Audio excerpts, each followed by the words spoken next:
Dhe si i ri, kur ne ishim atë nxënës të shkollës fillore, ti afrohesh te shkolla për ato ndeshjet e futbollit që organizoheshin. Turnet. Po. Dhe ato turniret e futbollit të shkolla edhe ato i transmetojnë atu. Që ka qenë atraktive, edhe na u grumbullojshëm një 15.000 aty me ndëgju ty që shte transmetojnë. Dhe si ju duksha? Kënaqësi ka qenë edhe atë. Aty është ma talenti yt. Si fëmi. Po. Po isha në përsham 9 vjeçare kam filluar dikun. Ata njerëzit do që ditëshën thënë çfarë ka ky njeri.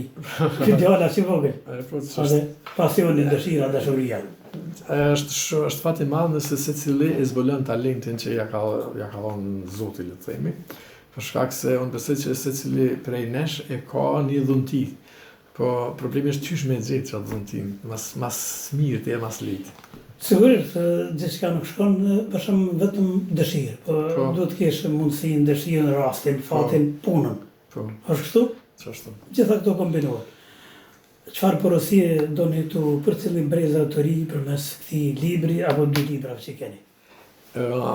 Brezave të ri, unë ja u përcjell historinë sportive të këtyre dy librave të shkruar, ndërsa ata, secili që tash ju ta kanë këty në vërtet brezave të ri me pa që qoftë Prishtina, qoftë Llapi, nuk janë krijuar prej kur ata i kanë pa duke luajtur.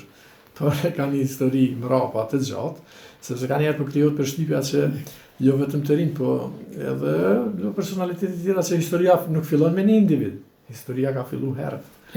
Po, prandaj këto klube kanë histori, është nder, krenari, po edhe përgjegjësi që tash kush i drejton këto klube, kush luan për to, me dhon mundin edhe me dhon ato më të mirën e vetëm, mundshme që me i avancu, me i rrit, me i masovizu, me përfaqësu dinitoz këto klube, sepse janë nderi dhe krenaria e këtyre qyteteve, e këtyre vendeve.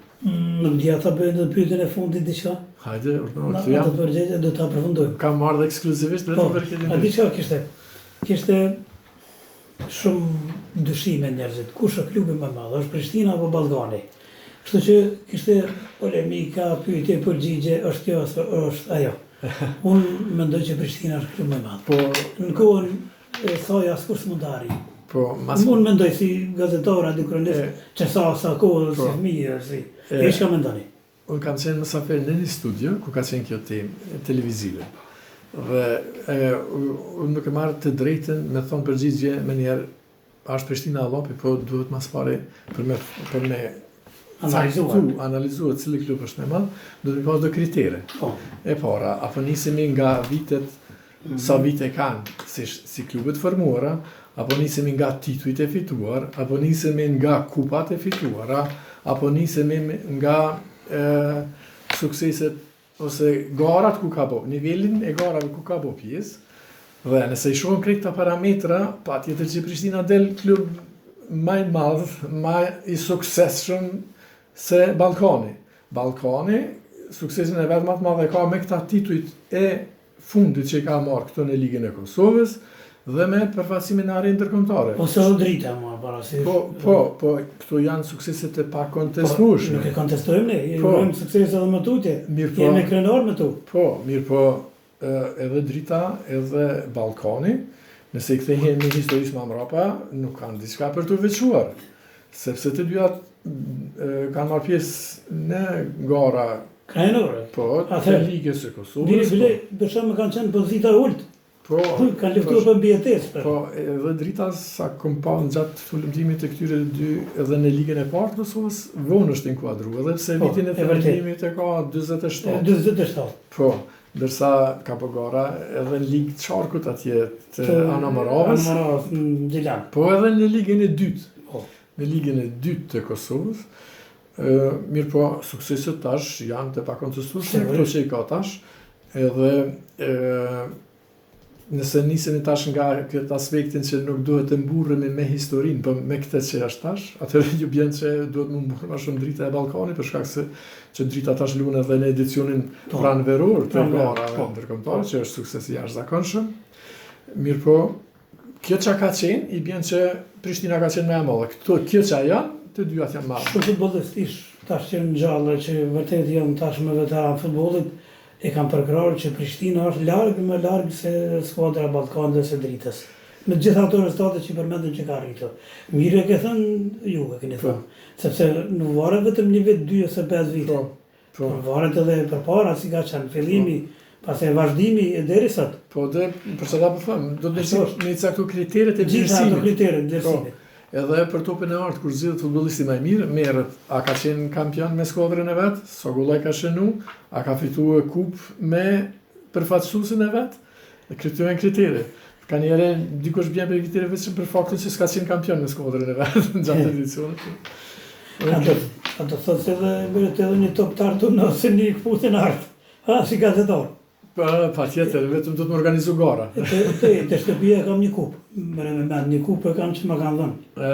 Për shumë. Sigurisht, nga një ligë, këtu ishte liga e futbollit futsalit, dhe ata ma dërgojnë mua thotë ja, thënë ma dhuron këtë kupë. Po, mirë. Nuk kanë ndodhur gazetarë shumë rrallë. Po mirë sigurisht e ke meritu. Nuk e di. Nuk më duhet lavdrohem, por falenderoj shumë që vërtet isha i kënaqur shumë me juve. Edhe vërtet ju kam pritur shumë kohë që të vini ta gjejmë një kohë të shëmbushme. Edhe ndoshta u kam ndarë një kohë më të vlefshme. Megjithatë ja vlen, sepse për dëgjuesit e Llapit, për dëgjuesit tonë, të cilët edhe për klubin e futbollit të Llapit është pak folet për 1 orë ose 1 orë gjysmë. Ka shumë çka për të folur. Shumë duke i përshëndetur të gjitha brezat, ata që janë gjallë, po dhe familjet e tyre të cilët vërtet i kanë pasur futbollistë, sigurisht edhe bijtë e tyre, të cilët ndoshta nuk kanë më në jetë. Apo jo? Gjithë duhet i kurikujtojmë. Edhe i përkujtojmë. Po, kjo ka qenë edhe si me thonë, edhe qëllimi jam që vërtet përmes këtij libri në farë mënyre me kthy kujtimet edhe për ata që dikur kanë kontribuar për Llapin e tonë emocion. Edhe unë i falenderoj edhe disa prej anëtarëve të familjes së ish futbollistëve që më kanë siguruar fotografi të futbollistëve të Llapit që i kanë rujt ata nëpër arkivat e shtëpive të familjeve të tyre. Dhe tash po them që unë me krenari ja u kam sjell librin, që nëse ata kanë kontribuar me një informat, me një fotografi, tash është libri, edhe është si falenderim për këtë ata breza që kanë kontribuar për klubin e Llapit. Edhe ne tash, unë si autor i librit, edhe jo si autore, si drejtor i Radio Llapit këtu, edhe ju po kontribuoni që përmes valve t'juja me shpërnda këto informacione, për ata që janë të interesuar edhe që kanë qef me ditë diçka për Llapin, janë shumë të rëndësishme, e për ata që kjo punë duket nështë koti mund me ndru kanalin edhe me dëgjë. Tregeu librin edhe njerë para kamerës sepse jemi në Facebook, ja, Këfë Llapi. Ja. Kjo është Këfë Llapi. Vit pas viti. Ja, mund të shohin, ja, përmes kamerës, ja, qyteti po djeva. Kjo fotografi kështu ka qenë një koreografi e tifozëve legjenda të Llapit. Dhe kjo thot diçka, kjo thot se nuk e ka ftyrën futbollisti, po kjo tregon që i përfshin gjithë brezat e Llapit, gjithë futbollistët e gjithë brezave të Llapit. Është më rëndësishme. Po pra. Edhe kjo është fotografia e qytetit Podujeves, i kam falenderuar autorët e fotografive. Kjo është Kastriot Zeqiri, që e kam falenderuar edhe brenda librit. Shumë bukur. Fotografi e bukur që e përshkruan qytetin e Podujeves, po edhe lumin Llap, që lidhet me emrin e klubit. Po, edhe po më duket e kemi bërë edhe një promovim edhe të dytin. Po kjo është provim medial. Medial. I TV Llapit. Me thënë të drejtën kam qenë... Po edhe TV mund të themi sepse jemi përmes kamerës dhe përmes radios. Okej, na i përshëndesim gjithë shikuesit tash po them, edhe dëgjuesit e Radio Llapit, edhe po them që sot kjo Ime Podujev ka qenë ekskluzivisht për juve, për Radio Llapin dhe për dëgjuesit. Si këndi veten në këto minuta? Shumë mirë, unë ndjeva shumë mirë, unë nuk di sa kohë. Vari, sistemi varë ka punë. Pas ka ecë koha. Vari. E di që... Mos më ne anullon. Vari. Nashta jemi botë mërzitshëm veç të folë, s'kemi të shuas një pikë muzikore. S'ka kohë për muzikuria të këtu. Okej, faleminderit shumë. Faleminderit shumë, pra dëgjues të dashur, këtu do ta përmbyllim të dielën sportive. Ishim në bisedë me Esad Eyupin, autori i librit të dytë Këfë Llapi vit pas viti. Duke përshëndetur, duke ruar shëndet dhe falenderoj shumë për të gjitha këto. Faleminderit dëgjuese. Faleminderit.